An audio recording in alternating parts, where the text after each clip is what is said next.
Hello, नमस्कार। कैसे हैं आप? आशा करता हूं कि आप अच्छे होंगे और एक पॉजिटिव विजन के साथ होंगे। हम एक बार फिर से हाजिर हैं अपनी खास पेशकश लेकर, जिसका नाम है सिटी स्टूडियो विद मी, यानी शशि के साथ। हम हमेशा बदलाव की बात करते हैं और पिछले 6-7 महीने से तो हम लगातार बदलाव को देखते आ रहे हैं। लेकिन एक बात ऐसी है जो सदियों से बदलती आ रही है और उस बात की इंपॉर्टेंस भी बढ़ती जा रही है। जी हां, मैं बात कर रहा हूं राजनीति की।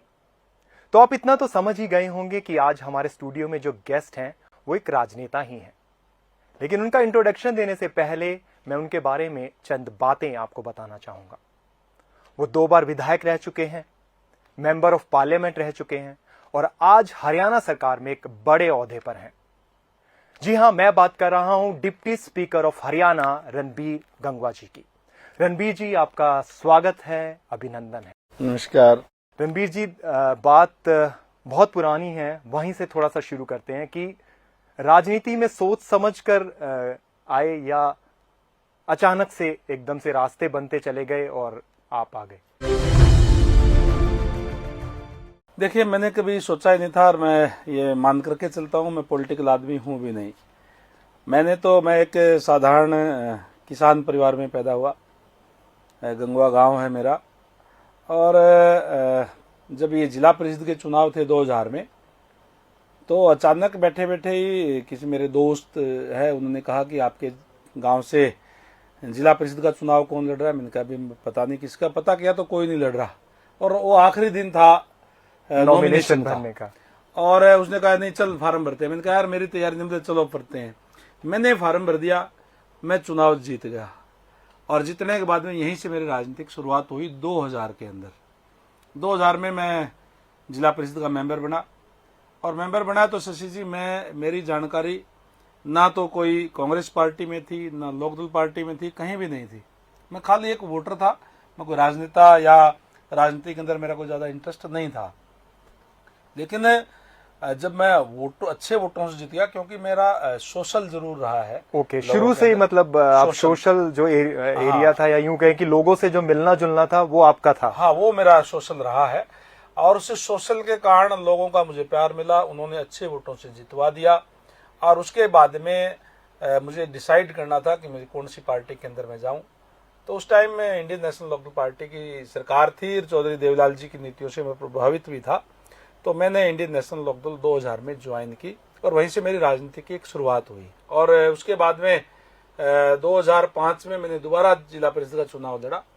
सरकार इंडियन नेशनल लोकदल की उस टाइम चली गई थी, लेकिन मैं फिर दोबारा जीता और जीतने के बाद में कांग्रेस की आपस में फूट थी, तो मैं वाइस चेयरमैन भी जिला परिषद हिसार का रहा। दोबारा जब मैं जिला परिषद का मेंबर बना तो मैं वाइस चेयरमैन भी रहा जिला परिषद का, कि कांग्रेस में आपस में फूट थी और मुझे वाइस चेयरमैन बनाया गया। उसके बाद में मुझे मेरी पार्टी का जनरल बॉडी का प्रधान भी बनाया गया। हालांकि उस टाइम से मेरे से पहले तो एक इसी से जुड़ी एक बात और पूछना चाहूंगा। तो ये रणबीर गंगवा नाम आपको कैसे मिला, मतलब कैसे जुड़ा? क्योंकि मेरे ख्याल से बहुत कम लोगों को पता होगा। गंगवा मेरा गांव है और इसलिए मैं रणबीर गंगवा के नाम से मैं उसके अंदर मेरा नाम भी जो मैंने फाइल किया। रणबीर जी, वैसे तो पुरानी बात है, लेकिन फिर भी थोड़ा सा बन गया, पुरानी पार्टी का जिक्र नहीं करते। भारतीय जनता पार्टी को क्यों चुना जब थोड़ी सी लाइन चेंज हुई?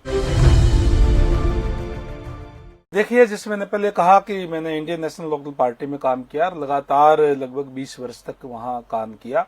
लेकिन पार्टी के अंदर जब 2 फाड़ हो गई, और पार्टी के अंदर नहीं बल्कि मैं कहूंगा कि परिवार के अंदर, मेरा चौटाला फैमिली से बड़ा अच्छा रिलेशन था। चाहे अजय सिंह जी थे, चाहे अभय सिंह जी थे, दोनों से ही था।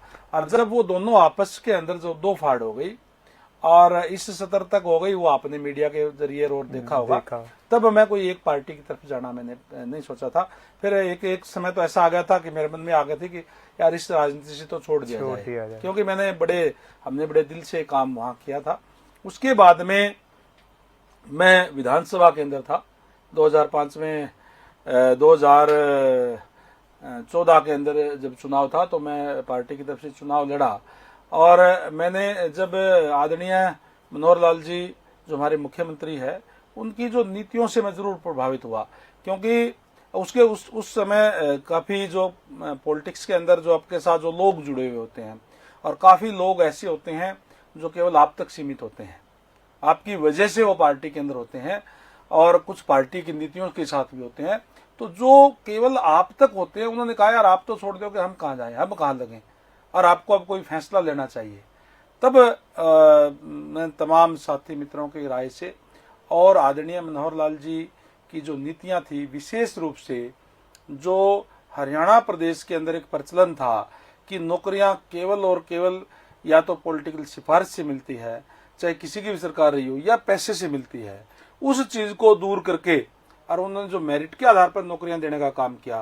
क्योंकि वैसे मैं बैकवर्ड क्लास से संबंध रखता हूं, और जो कोई चाहे एससी के लोग थे, चाहे बीसी के थे, चाहे साधारण किसान के जो गरीब किसान है उसके बेटे थे, जिनकी कोई राजनीतिक पहुंच नहीं होती, चाहे छोटा दुकानदार है, उसके बेटों का जब घर बैठे बिठाए जो अच्छे पढ़ने वाले थे उनका सिलेक्शन लेटर आया, तो सेटिस्फेक्शन हुई। कहीं कोई जो है इस टाइप की सरकार आई है, इस टाइप का नेता आया है जो सबको साथ लेके चलने की जिसकी सोच है। आदरणीय मनोहर लाल जी का ये नारा हरियाणा एक, हरियाणवी एक, सबका साथ सबका विकास, इन चीजों को देखकर मैं प्रभावित था। क्योंकि मैं एक यहाँ परंपरा है, और उसका मैं दुर्भाग्य कहूंगा कि यहाँ पर जो विपक्षी पार्टी के लोग होते हैं, किसी की सत्ता हो, वो जाते नहीं सरकार के आगे, कोई कहते नहीं।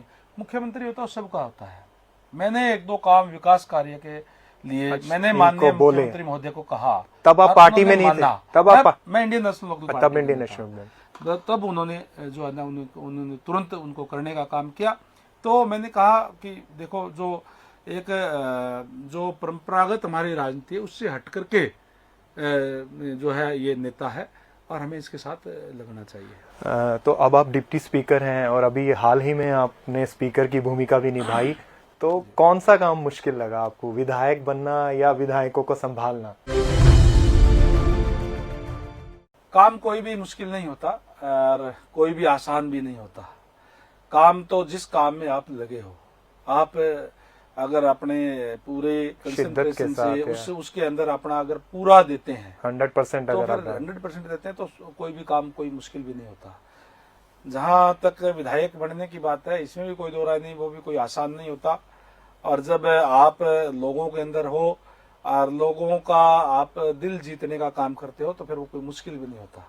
मेरे जैसा एक साधारण आदमी, जिसके परिवार से किसी ने कभी कोई सरपंच का, मेंबर का भी चुनाव ना लड़ा हो, लगातार चाहे मैं जिला परिषद का बात हो 2 बार मुझे लोगों ने जो मुझे चुना, और उसके बाद में जब मैं 2009 का जब चुनाव हार गया था, मुझे राज्यसभा भेज दिया गया। उसके बाद में कंटिन्यूस मैंने यहाँ से चुनाव लड़ा, ऐसे क्षेत्र से चुनाव लड़ा जहाँ पे अगर मैं नाम की बात करूँ, जहाँ पे पैसे और शोहरत की बात करूँ, तो उनके मुकाबले में कहीं भी नहीं था। चौधरी भजनलाल जी जो इस प्रदेश के मुख्यमंत्री रहे हैं, और जो नड़वा क्षेत्र है वो आधा क्षेत्र, आधा जो है अर्बन में नहीं, आधा जो क्षेत्र उसका है वो आदमपुर हल्के का पार्ट, आदमपुर हल्के का। टोटल 54 पंचायतें हैं, 54, 33 पंचायतें वो पुराने आदमपुर हल्के की है, जहां एक तरफा चौधरी भजनलाल जी का रहता था, और पहले उनकी मिसिज जसमा जी ने चुनाव लड़ा। उसके बाद में चंद्रमोहन जी ने जो डिप्टी सीएम भी रहे, उन्होंने चुनाव लड़ा। उन लोगों के सामने मैंने चुनाव लड़ा है, और लोगों ने जिताया है। ये प्रजातंत्र की खूबसूरती है। तो मुश्किल था, क्योंकि आप पार्टी में भी नए, भारतीय जनता पार्टी में भी नए थे। बिल्कुल तो मुश्किल तौर पर चुनाव चैलेंजिंग था, लेकिन मेरे साथ वहाँ के जो लोग थे, लोगों ने मेरा व्यवहार देखा होगा, तो उनको ठीक ही लगा होगा, तो अब इन्होंने निर्णय लिया और मेरे साथ आए। मैं जैसे कह रहा था कि ना तो मेरे पास कोई बड़ा नाम था कि मैं कोई राजनीतिक घराने से आता हूँ, और ना ही मेरे पास पैसा था। मैं तो एक साधारण किसान का बेटा हूँ, बैकवर्ड क्लास से आता हूँ, तो ना मेरे पास कोई पैसा था और ना ही मेरे पास कोई बड़ा नाम था। लोगों का प्यार था, लोगों का आशीर्वाद था, और इसी को हम प्रजातंत्र की खूबसूरती कहते हैं। चाहे आपका कितना ही बड़ा कोई हो, आप कितने ही बड़े हो, और आपका अगर कोई घर का या आपका कोई चाहे नौकर है, चाहे आपके मुकाबले में वो बिल्कुल कमजोर है, और उसके साथ भी अगर लोग लगते हैं, तो फिर जीत उसी की होती है। तो लोगों का ये प्यार है प्रजातंत्र के अंदर। गंगवा जी, थोड़ी अब बात सरकार की करते हैं कि अभी एक बात आई कि अगर पंचायतें, सरपंच अगर सही तरह से काम नहीं करेंगे, रिकॉल करने की, तो आप कितना उस बात से सहमत हैं? राइट टू रिकॉल का जहां तक मामला है, ये तब तक जब तक बिल ठीक तरीके से बढ़ नहीं जाता, उसके अंदर क्या क्या चीजें हैं, तब तक कोई इसके ऊपर मैं फाइनल कमेंट्स नहीं करना चाहूँगा। और मैं कोई ज़्यादा इसके पक्ष में भी नहीं हूँ, मेरे अगर कोई व्यक्तिगत पूछें तो, क्योंकि हमारे यहाँ पे जो चुनाव होता है वो चुनाव कोई एक या दो ही आदमी जो है नहीं लड़ते, या तो केवल दो ही आदमी चुनाव लड़े, फिर तो ठीक है कि हम कह सकते हैं कि 50% से ऊपर है। हमारे यहाँ तो एक एक गांव के अंदर 7-7, 8-8 सरपंच भी खड़े होते हैं, एक एक हल्के के अंदर 8-8, 10-10 उम्मीदवार होते हैं। और अगर हम उसको ये कहें कि भी 50% से ज्यादा लोग अगर आपके खिलाफ हो जाएंगे, क्योंकि आप जो वोट लेकर के जो बनते हैं प्रजातंत्र के अंदर, मैक्सिमम जगह पे चाहे वो सरपंच है, चाहे एमएलए है, चाहे एमपी है, वो ज्यादातर कोई 30% वोट लेकर के, कोई 32%, कोई 33%, कोई 40% वोट लेकर के बनता है। मेजोरिटी तो उसके खिलाफ ही वोट पड़ता है। मेजोरिटी ने जो ज्यादा लोगों ने जिसको पसंद किया वो जीत गया। लेकिन अगर आप उसमें आप यूं कह देंगे कि 50% लोग वो आपके खिलाफ है, तो 50% आपने 65% लोगों ने तो खिलाफ वोट डाला था, उसके बावजूद वो नुमाइंदा है वहां का। तो उसके अंदर ये कई चीजें हैं, इसके ऊपर प्रैक्टिकली आपको लगता है कि कुछ ना कुछ प्रॉब्लम्स उसमें रहेंगी? प्रैक्टिकल प्रॉब्लम्स रहेगी, इसके अंदर कहीं ना कहीं काम में भी दिक्कत और परेशानी रह सकती है। तो इसमें तो अब आज क्योंकि हमारी जो नई जनरेशन है वो पढ़ी लिखी भी है, ऐसा आ रही है, तो ठीक लो आदमी को चुने और वो जाए तो कोई दिक्कत नहीं। गंगवा जी, आपने बात की कि आप बीजेपी की अच्छी नीतियों के कारण पार्टी आपने ज्वाइन की, लेकिन अभी हाल ही में बीजेपी का नारा भी रहा कि करप्शन को दूर करना है, लेकिन कुछ चीजें ऐसी आई हैं सामने, कुछ स्कैम्स के नाम से सामने आई, जिसपे बीजेपी खुद जांच की बात कर रही है। तो ये आपको क्या लगता है? क्योंकि हम ज्यादातर जवाब इसमें बीजेपी का ये आता है कि कमियां पता चली हैं और हम उसको ठीक कर रहे हैं। तो बात ठीक करने की नहीं है, बात उस चीज को खत्म करने की भी है। जो भारतीय जनता पार्टी है, करप्शन समाप्त हो इसके लिए अनेक कदम उठाए हैं। जब अभी आप जो स्कैम की बात कर रहे हैं कि इसमें घोटाला हुआ है, ई रजिस्ट्रेशन की शुरुआत भारतीय जनता पार्टी के अंदर हुई। बिल्कुल। और जब कोई काम की एक आप शुरुआत करते हैं, उसकी कहीं न कहीं कोई कमियां भी रह जाती हैं और उसको ठीक करने के लिए फिर आपको मौका मिलता है। तो जो रजिस्ट्रेशन की कहीं बात आई, कहीं भी जहां भी शंका लगी, उसके ऊपर जो जांच कराने काम की, कोई विपक्ष से मुद्दा नहीं उठाया। सरकार ने जब जांच कराई, सरकार ने उसकी जांच कराई और सरकार ने कहा कि गड़बड़ किसी ने भी की हो और वो किसी भी सतर का हो, वो बख्शा नहीं जाएगा। तो ये बात आप भी इस बात से सहमत हैं कि अगर इस मामले में जांच पूरी होनी चाहिए और गड़बड़ किसने भी की है उसको बख्शा ना जाए? निश्चित तौर पर जांच होगी। और आज प्रदेश का मुखिया, प्रदेश की बागडोर एक ऐसे नेता के हाथ में है, वो करप्शन को किसी भी सीमा तक, किसी भी कीमत पर वो जो है बर्दाश्त नहीं करेगा। इसलिए जो भी कोई भी हो उसके अंदर, वो निश्चित रूप से जो है उसके ऊपर कार्रवाई होगी। कई अधिकारियों पे कार्रवाई हुई भी है और उसके अंदर नए कदम उठाए गए हैं कि इस करप्शन को समाप्त किया जा सके। और ये जो तमाम जो चीजें हैं, जो ये रजिस्ट्रेशन की बातें हैं और जो इस टाइप के ऑनलाइन जो काम करने जा रही हैं, जैसे सीएलयू की बात है, सीएलयू के अंदर बहुत बड़े घोटाले होते थे कांग्रेस के टाइम पे। ये था कि इतने पैसे वगैरह सीएलयू होते नहीं, आज उसको ऑनलाइन कर दिया। ऑनलाइन करने के बाद में अफसर की जवाबदेही फिक्स कर दी कि आप 15 दिन या 20 दिन जो भी उसका टाइम फिक्स कर दिया, इस टाइम तक आप इसको करोगे, नहीं करोगे अगले को ये बताओगे कि इसमें ये कमी है, आप ये दूर कर लें और ऑनलाइन ही उसको कर दें और उसको वो करते। लेकिन कांग्रेस इस पर बड़ी एजेंसियों से जांच की बात कर रही है। कांग्रेस पार्टी जिस राज्य के अंदर ये हर रोज नित नए घोटाले होते थे और इतने बड़े बड़े घोटाले हुए, वो लोग भी आज अगर कोई जांच की या कोई घोटाले की बात कर रहे हैं तो मेरी समझ से ही बाहर है। वो तो कांग्रेस पार्टी विपक्ष में बड़े नेता हैं, भूपेंद्र सिंह हुड्डा ने खुद भूपेंद्र सिंह हुड्डा जी अपने आप को किसान नेता बताते हैं। जब उनकी सरकार 10 साल तक यहाँ रही, तब उन्होंने सेज के नाम पर किसानों को जमीन लूटने का काम किया। अनेक जो मामले सीबीआई के अंदर चल रहे हैं और प्रूव हो चुके, उन्होंने गलत किया, उसके खिलाफ जांचें चल रही हैं। चाहे वो वाड्रा जी को जमीन जो है देने की बात हो, चाहे क्योंकि वो अपने उनके आका है उनको खुश लेकिन कई बार ऐसा नहीं लगता कि हम उनके आरोप बताकर अपने आरोप छुपा सकते? नहीं, हमने अपने छुपाने की बात नहीं की। भारतीय जनता पार्टी ने के सामने कोई भी चीज आई है तो उसको उन्होंने स्वयं जांच कराने का काम किया है। उनके ऊपर तो जो कांग्रेस पार्टी थी उनके ऊपर तो विपक्ष ने जो है वो मुद्दे उठाए, विपक्ष ने सवाल उठाए, तब जाकर के कहीं जांच हुई। हमारी पार्टी भारतीय जनता पार्टी है, उन्होंने खुद जो है वो मुद्दे उठाने का काम किया है। खुद जो कहीं भी कोई शक हुई तो उन्होंने खुद जांच करवाई है, चाहे वो HSC का मामला रहा हो, चाहे ये मामला है, कहीं भी कोई बात आई तो तुरंत उन्होंने जांच कराई और जो जिसको कोई जांच में दोषी पाया गया उसके खिलाफ कार्रवाई करने का। प्रदेश में आपकी मिली-जुली सरकार चल रही है, JJP और भारतीय जनता पार्टी, तो कहीं ना कहीं आपको लगता है तालमेल की कमी है या बिल्कुल सही? नहीं, बिल्कुल तालमेल सही है और तालमेल जब सही होता है तभी सरकार चलती है। सरकार स्मूथ जो चल रही है और नए नए कदम उठाने का भी काम कर रहे हैं और माननीय जो मुख्यमंत्री हैं उनका एक विजन है कि अंत्योदय, अंतिम व्यक्ति तक सरकारी सेवाओं का लाभ पहुंचे, अब तक जो वंचित रह गए उन वर्गों का भी लाभ मिले। इसी के तहत अभी जो कदम उठाए जा रहे हैं पंचायतों के अंदर भी, पंचायतों के अंदर जो मोस्ट बैकवर्ड है जिसको BCA कहते हैं, SC का तो रिजर्वेशन पहले ही पहले से है और जो BCA है उसका स्तर और SC का स्तर मिलता जुलता है और उनको भी 8% रिजर्वेशन देने का काम अभी इसी के अंदर आएगा। अब इस सेशन को कोरोना की वजह से हमने केवल 1 दिन का किया है, अभी ये सेशन जो है इसको समाप्त नहीं हुआ है। जब भी थोड़ा सा हालात ठीक होंगे हम दोबारा बुलाएंगे। 8% रिजर्वेशन सरपंचों के अंदर भी जो चेयर की सीट थी BC की बात BCA की बात कर रहा हूं, जो मोस्ट बैकवर्ड है।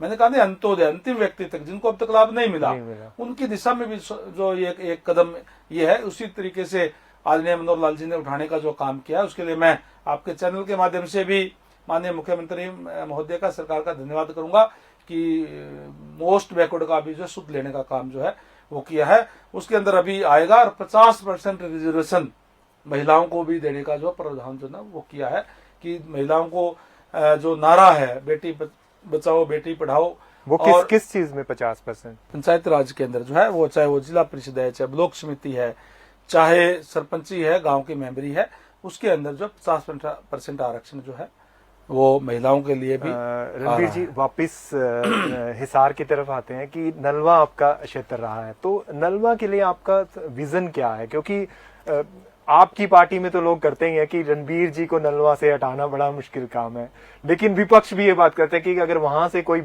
है तो वो रणबीर गंगवा जी हैं, क्योंकि आपका आधा क्षेत्र जहां तक मुझे पता है अर्बन लोग भी हैं, आपके ग्रामीण लोग भी हैं। तो कुछ नई बात या कुछ ऐसी बात जो आप हमारे दर्शकों के साथ शेयर कर सके कि आपके विजन में हो कि मैं ये नलवा में ये चीज मैं करना चाहता हूँ। काफी कुछ नलवा में करने की जरूरत है। नलवा जो क्षेत्र इस टाइप का क्षेत्र है जो मैं ये कहूंगा कि एक बैकवर्ड क्षेत्र है, उसको वो इसलिए है कि राजस्थान के साथ लगता हुआ है, यहाँ पानी की किल्लत है, नहरी पानी की भी सबसे बड़ी दिक्कत तो यही है और साथ में बिजली की भी पीछे जो है काफी दिक्कतें रही हैं, उसकी भी सुधार की जरूरत है। पानी का मुद्दा मेरा जो टारगेट है शिक्षा के लिए, हमने अभी हमारे जो मंगाड़ी के अंदर एक जो है कॉलेज मंजूर करवा लिया, वो इसी सत्र से जो है वो शुरू हो रहा है, इसी सेशन से अभी शुरू होगा। अभी वहाँ हमने जो वो अभी बढ़ना तो वो अभी शुरू होगा। अभी एक जो स्कूल की बिल्डिंग के अंदर वहाँ भी ले लिया और उसके अंदर कॉलेज शुरू करा दिया।